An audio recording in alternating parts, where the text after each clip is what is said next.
আসসালামু আলাইকুম। যারা হিপিট কাস্টমে আমার যে কনফিগারেশন ফাইলগুলা ইউটিউব ভিডিও দেখে নামান, তারা সেটআপ দিতে পারেন না বা কীভাবে নামাতে হয় তা জানেন না, সেটা আমি এখন দেখাবো।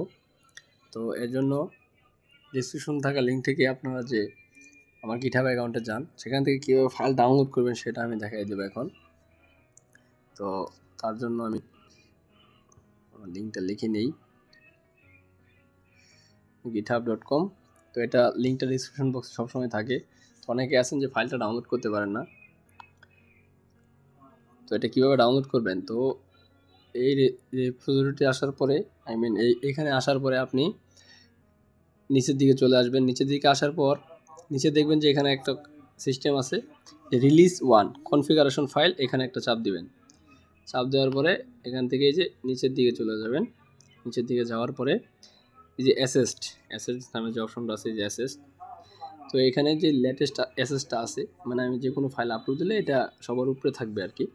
আপনারা ভিডিও দেখে তখন নামিয়ে নেবেন, তখন এখানে একটা চাপ দিলেই কি হবে, ডাউনলোড শুরু হয়ে যাবে। তো ডাউনলোড হয়ে যাওয়ার পরে আপনারা এখান থেকে ব্যাক দিবেন। ব্যাক দেওয়ার পরে এখানে হিপিট কাস্টমে চলে আসবেন। এটা আপনাদের ডাউনলোড ফোল্ডারে চলে গেছে। তো হিপিট কাস্টমে আসার পর প্লাস বাটনে চাপ দিবেন। প্লাস বাটনে চাপ দেওয়ার পরে ওপেন কনফিগ অপশনে চাপ দিবেন।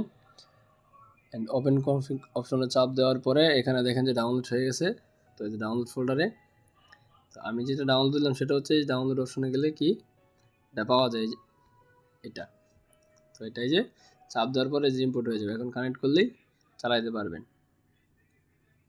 তো যারা জানেন না, শুধু তাদের জন্য ভিডিওটা মেক করলাম। আশা করি এখন বুঝতে পারছেন।